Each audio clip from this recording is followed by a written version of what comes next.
they'll vote blue. Certainly Okay, hope so. that's enough. Yes. I just wanted to congratulate Jim and everybody that worked on the platform. It's really excellent, and thank you. And I'm glad to. I'll be happy to help. So you can count on me. Thank you, Mark. Yes. All right. Let's see what's up next. Oh, it's the top of the hour. So happy Earth Day, wherever you are. My name is Angela Fobbs, and I'm the chair of the Global Black Caucus. And I'm Ann Hesse, and I chair the Global Women's Caucus. And happy Earth Day, and welcome to our webinar. Yes, we are on hour 14. We're heading into hour 14, and we're still live. And we're still having fun. We're still having fun, and we still have And a lot more learning. Uh-huh. Yes, we have a lot more great guests. Our next guests are from the Youth Caucus. They will be presenting a film and a discussion on how to fight climate change. 1 second, please. Let me find my notes. So yes, today with us are Courtney Newman, Alex Raybinder, and Miguel Madrigal. Welcome. Welcome, all of you. Hello. Hey. Hi. So do you guys want to introduce yourselves a little bit, or do you just want to start with the film? I think people should know your interest. Courtney. Yeah, sure, I'll start. Yeah, so my name is Courtney. Originally, I'm from Arizona, but now I'm voting in Colorado. And I'm the Youth Caucus lead, and I'm excited to be here with you guys today. Well, hi, everyone again. Oh, go ahead, Alex. Okay, I'm Alex Rabender. I am part of the Global Youth Caucus, and I also run, and I'm chair of the France's Youth Caucus as well. We're also called Young Democrats Abroad in France, and I'm currently living in Paris. Miguel. Miguel. And I'm Jose Miguel Madrigal. I live in Costa Rica. I'm currently the treasurer of Democrats Abroad Costa Rica. I am the vice chair of the Hispanic Caucus, and I'm a member of the Democrats Abroad Youth Caucus. Oh, welcome to you all. Shall we begin with the film? Yeah, Okay. that would be great. Do you have the You link? wanna- I can share screen as well. Yeah, I've got it. Don't worry. Excellent. Also have a few discussion questions, and we thought it would be a good idea to share them prior to the video, just so people have some things to chat about already in the Q&A. Would that be all right? Yes, go right ahead. Okay. Hopefully this works okay. I think you can get started. I'll put them in the chat box, but just so everyone knows, they got a little mixed up here. Okay. All right. They went to one paragraph and it's looking real strange, so hang on. Yeah, I hate it when that happens. Oh, wait. Let me say goodbye.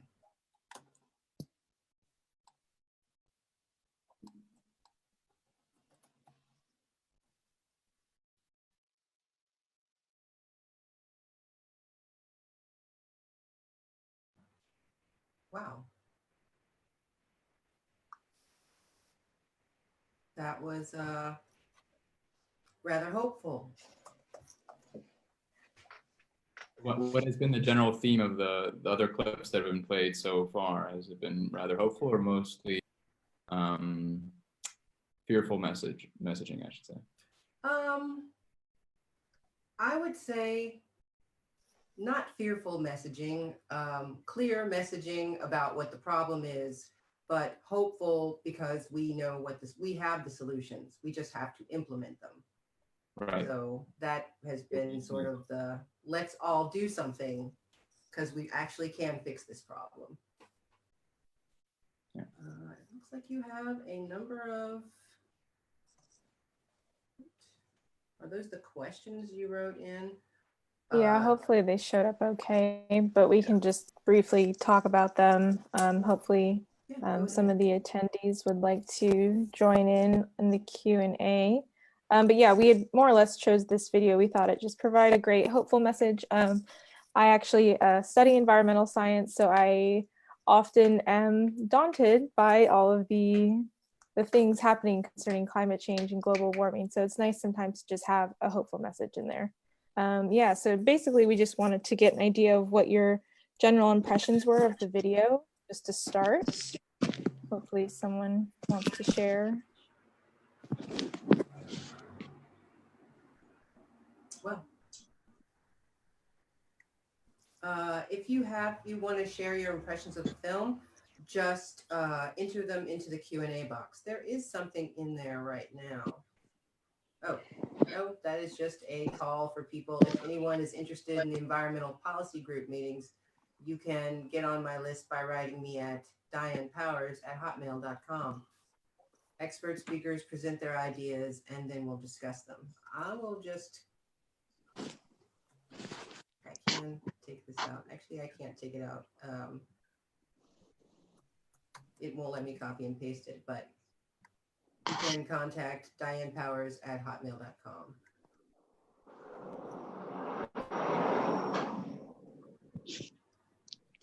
What was the name of the speaker again? Who just gave this talk? What's her name? I'm sorry, what? Catherine Catherine Hayhoe.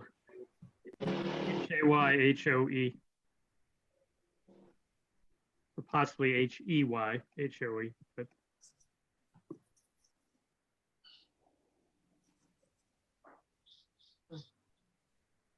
I mean, otherwise we can just move on to some of the next questions and maybe there's some more. Yes, let's do that. Yeah, all right. So the next question in her talk, Hayhoe states, all we have to be is a human on this planet to care about a changing climate. And we just wanted to ask if you guys agree with this statement or not. And how do your shared values play a role in your willingness to fight climate change?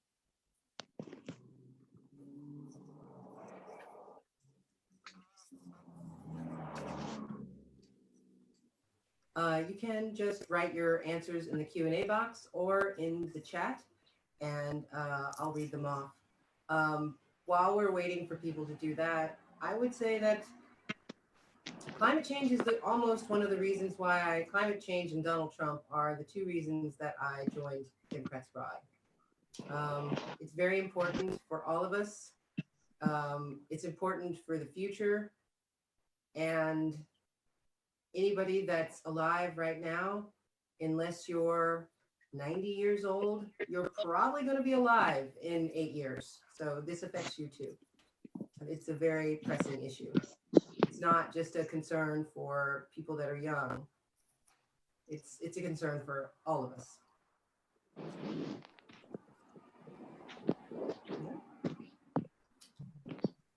Okay, we do have people in the audience. It would be great if you played along.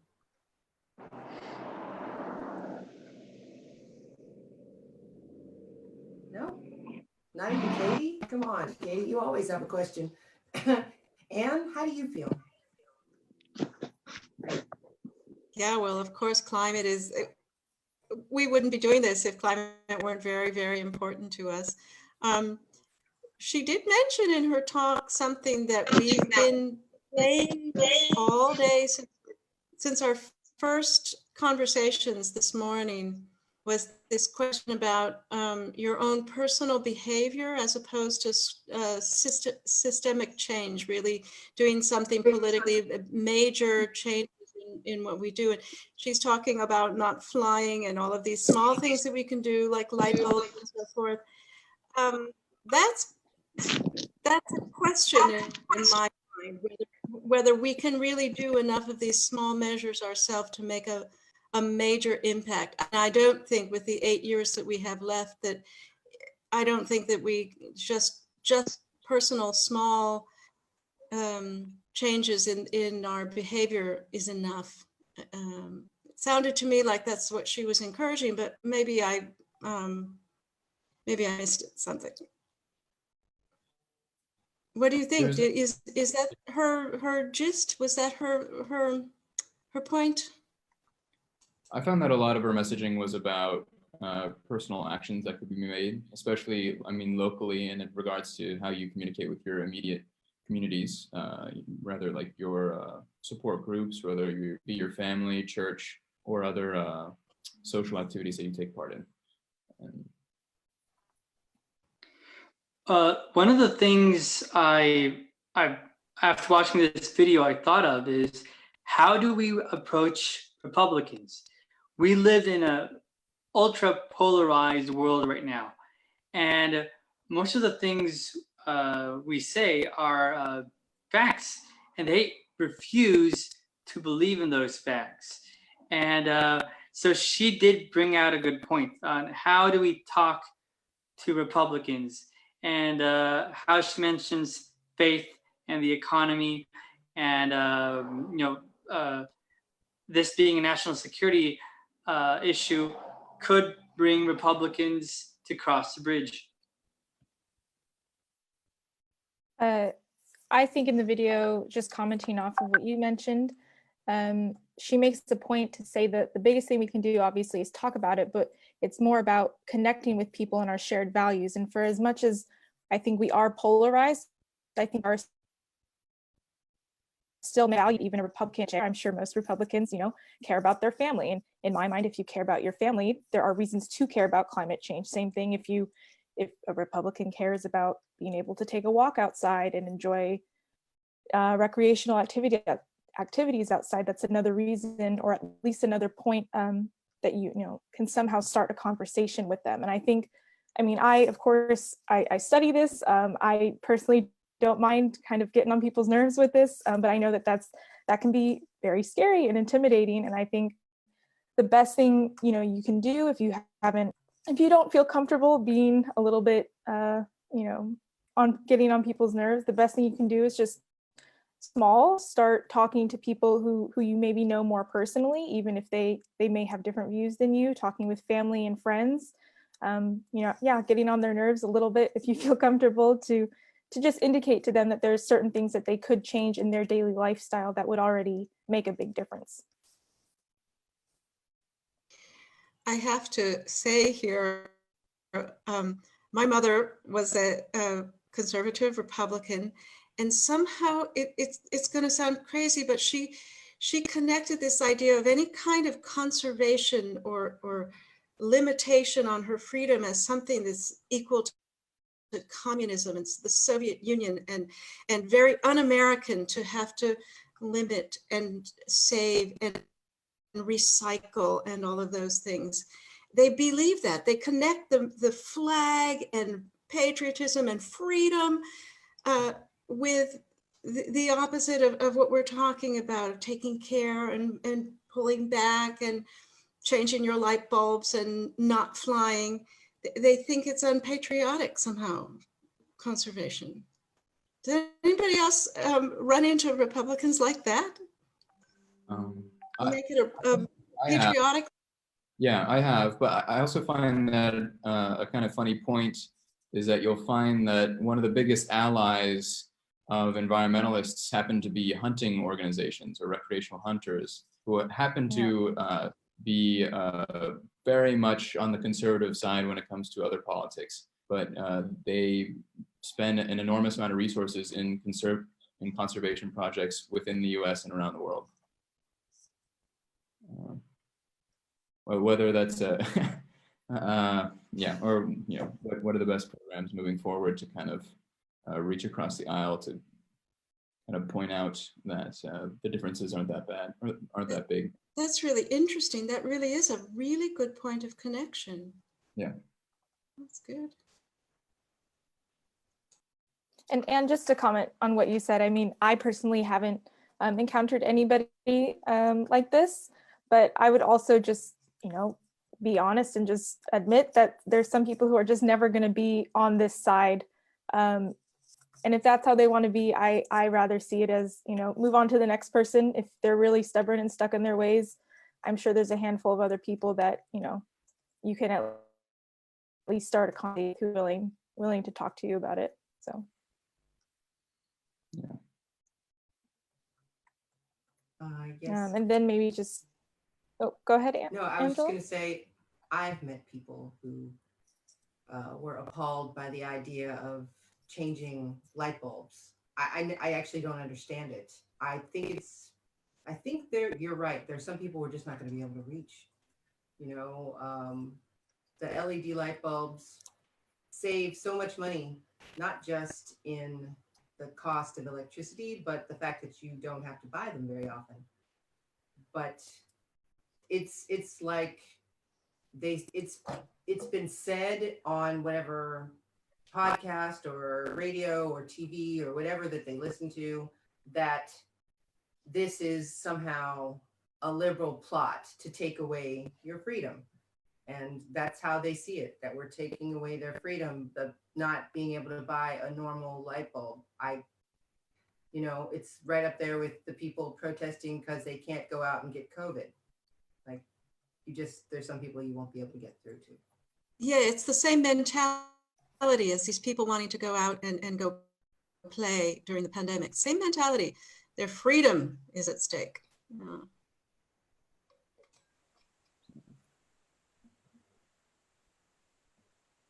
I mean, the other thing, I mean, kind of going off that, but with conversations that I've had with a few people, they've, kind of played devil's advocate and asked me, what if,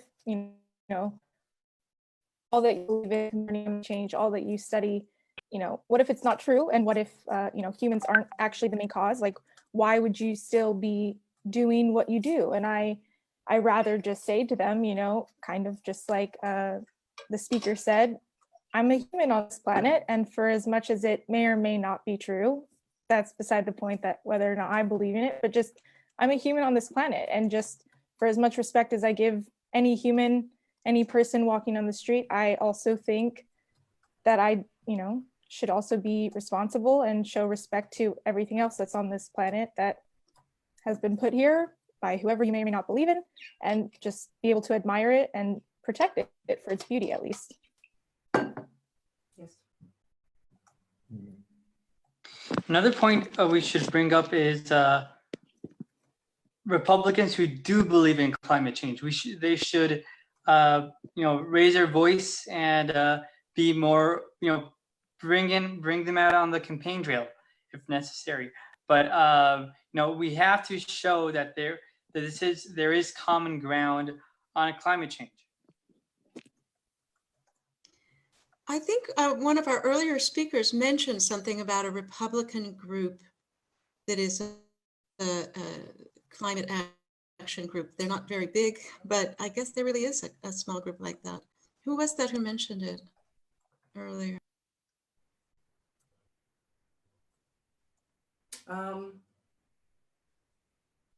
Somebody a long time ago. I'm sorry. It was somebody like 13 hours ago said that. But maybe yes, I read it in a chat box, or maybe I invented it.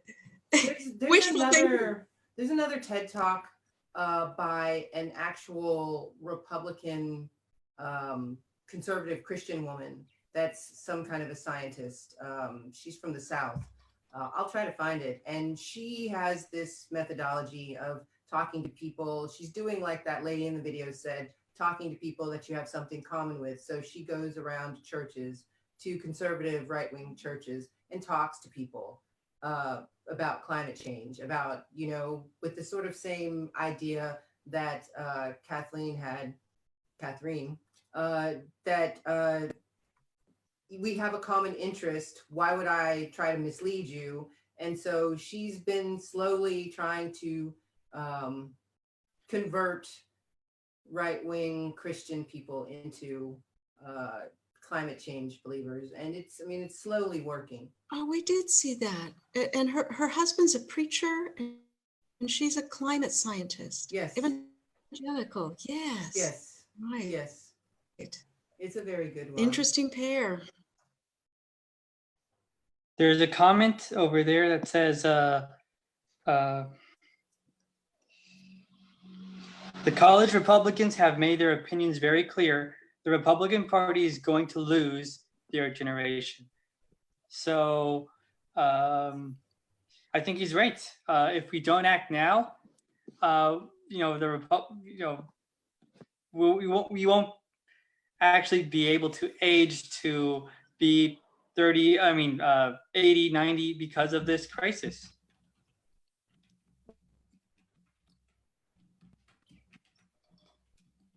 I think there's a question in the Q&A box, you guys. If somebody wants to read it and answer it.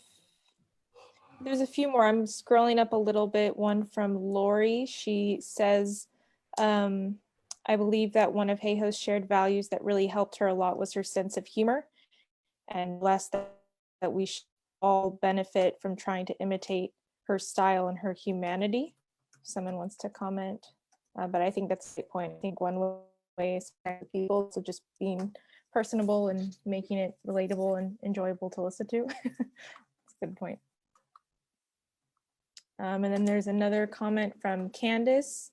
I would normally agree, but I think some behavior is changing in the US because of Corona. I think many are being more mindful of their consumption since not having has become more of a reality. That's also a really good point. And also we generally had posed the question, how do you think COVID will change the way that we think about climate change?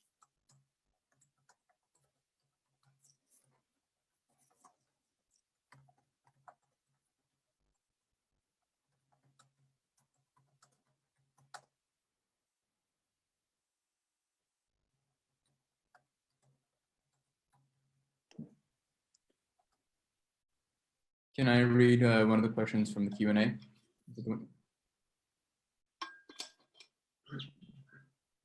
So Paul Kimmel said that he's a volunteer at the Biomuseum, one of the major tourist attractions here in the country of Panama. A main emphasis of the museum is that, sorry, Miguel, did you, that popped away, let's see. Oh. Did we ask that already? Sorry, did you just read that? I didn't read it, but it's in the answered part of the Q&A if you want to continue reading it. Okay. A main emphasis of the museum is that all of life, what we call biodiversity, is interconnected. This is the same point that your speakers are making. One of our best audience at the museum are the children who enjoy our displays and presentations. We often wonder how much they influence their parents by their enthusiasm. Have you had any experience in influencing families coming from the children rather than caring parents? I think that's kind of touches on what we were previously saying, as addressing it in a lighthearted manner and with humor, rather than trying to reach to other people by immediately going to a grave and serious tone. I think people are more likely to hear kind of your point if you kind of come at it with childlike curiosity, let's say.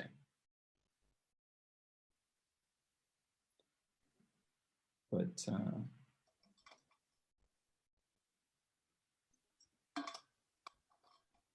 what was the next question we had from your questions, Courtney? Yeah, and it's in the box.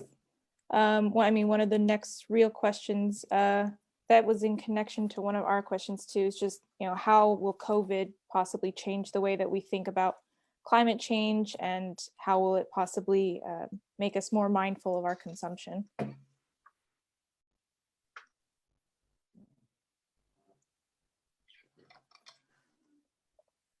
Well, it's definitely making us more mindful of our consumption because depending on where you live, certain things aren't available because they're not getting through. So people have to use less, consume less in order to just make it through these times, depending on where you are. Definitely see that in the price of oil at the moment. Yes. Yes, that's a great effect of COVID, that they're hopefully one day really going to have to stop producing oil, even if it's just for a few weeks. Or at least stop subsidizing it in the way that the federal government does already. Well, yes, that would be nice also. And hopefully stop offshore drilling. Yes. Yes, we have to end the fossil fuel business. It's no longer viable. It hasn't been viable since they discovered it was destroying our environment.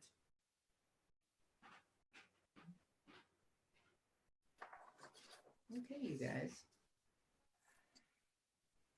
There's another question I see here. Do we still have some time or do we need to wrap up? Well, you can have a little bit more time because the person that's next is having a little bit of a technical difficulty. Okay, So, then we'll make this the last question. So this All right. was in the chat box from Jessica. She says, I was surprised by the amount of clean energy initiatives coming out of India and Texas. How can we highlight and give more attention to these examples? How can we make those examples the normal and dirty energy the exception? Does anybody have any thoughts on that?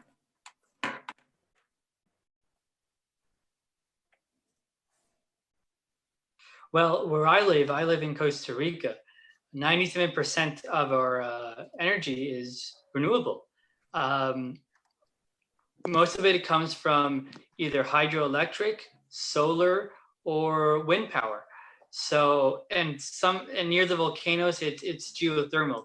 So I think most countries, especially the United States, should take Costa Rica as an example on how to reform your entire energy distribution and production. And, we have something called ICE, Instituto Costarricense de Electricidad, and it's a public institution, and it covers most places in the country. So I am fortunate to live in such a country, but I don't know if that will be possible to do in the United States, but having a good funded public energy institution that is committed to renewable resources is a big plus for at least for Costa Rica.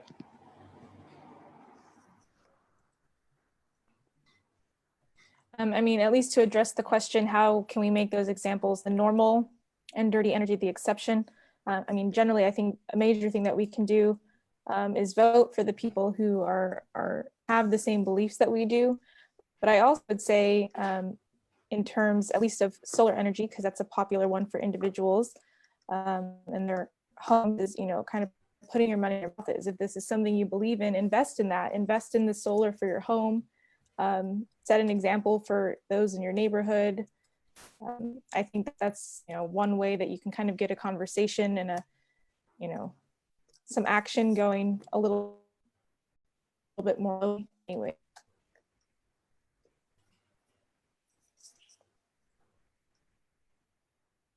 I would like to add something, if that's okay. Oh, please. Please, Christian. Yeah, I live in Norway, and this is an oil producing nation offshore, and doing very well at it.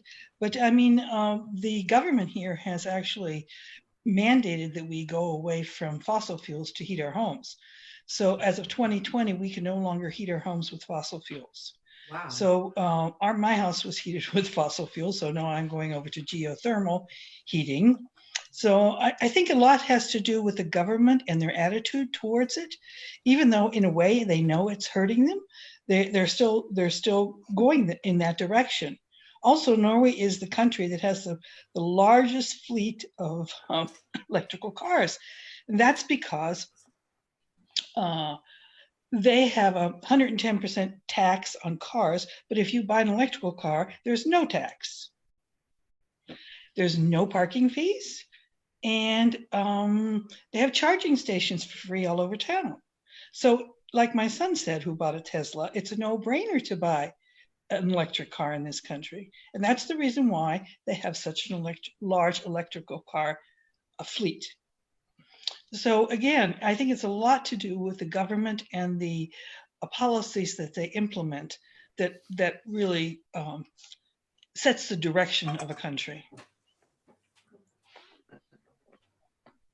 How we affect the government is, of course, by voting. We're Yes. fortunate here that both the conservatives and the workers have more or less the same attitude. That's basically what I wanted to say. And it's important to get out the youth vote, which is why it's important to have you all on the team.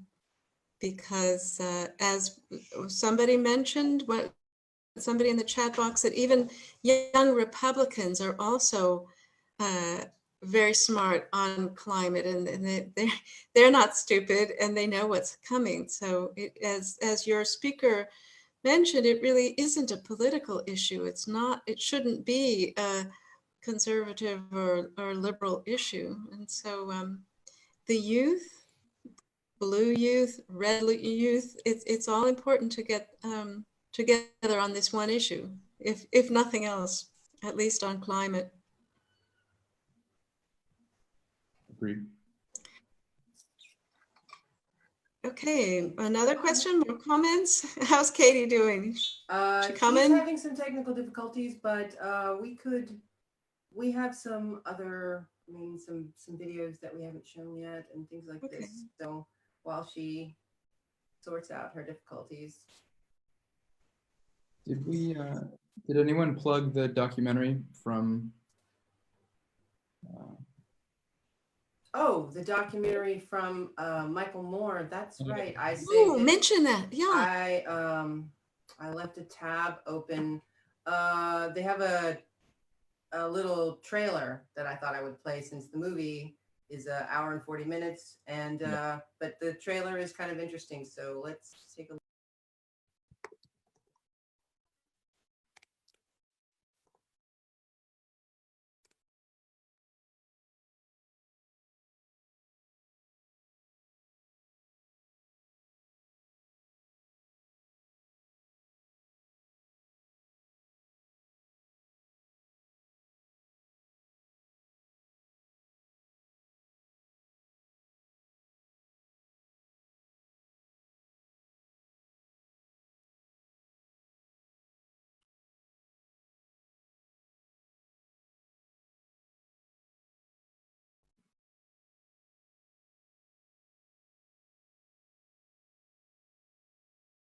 You've spent a lot of time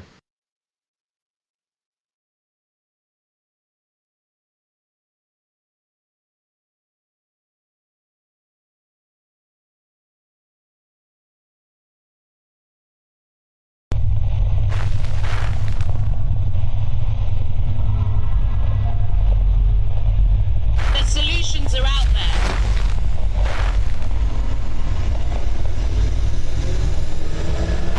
there's no turning back.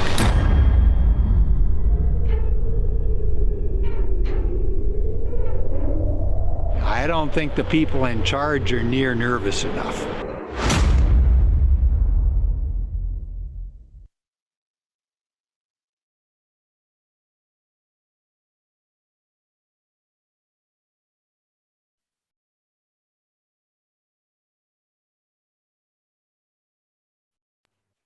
Yeah, I'm looking forward to watching this very soon. It's very good. I watched it last night. It was released yesterday. If anyone didn't catch, it's a new executive producer is Michael Moore, and the director is Jeff Gibbs, who co-produced Fahrenheit 9/11 and Bowling for Columbine. Yeah, I think that's going to be a Talks great. a lot about the externalities involved with what renewable energy is and what it actually means in regards to our consumption habits, and what is the most meaningful path forward. Highly recommend. Thank you so much for having us, Angela. Yes. Thank you, wish guys. we had you earlier when everybody had a lot more energy. Thank you guys so much for coming. Happy Earth Day, and hopefully we can make some change by voting out all the people that don't want change. Yeah. Votefromabroad.org. Thanks. Thanks to all of you, and we'll be in touch, okay? Yes. More plans, more action, more Yes. climate, more Go Green Vote Yes. Blue. Thanks so much. Sounds great. Thank you. Thank you so much, Anne and Angela. Thanks. See you soon. Bye-bye. Okay, here we are again.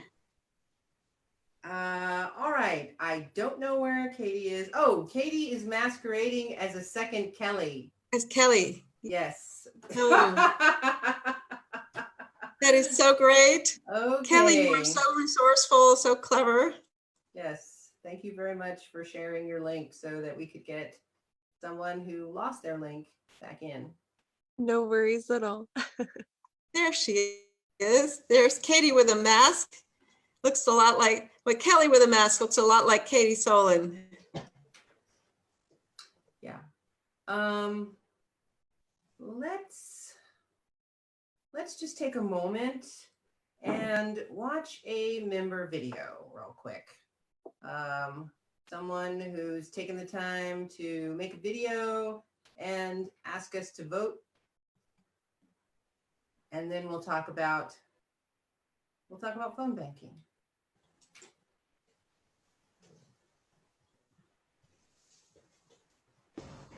Hi, my name is Deandra. I'm a proud North Carolina voter and I currently live in Frankfurt, Germany. To me, voting is an integral way to stay connected to the United States and make sure that my voice is being heard. Barack Obama once said that democracy continues with or without you, so I'd rather have my voice being heard by voting. And I urge all of my fellow Americans living abroad to please request your absentee ballot at votefromabroad.org, and let's get voting this year.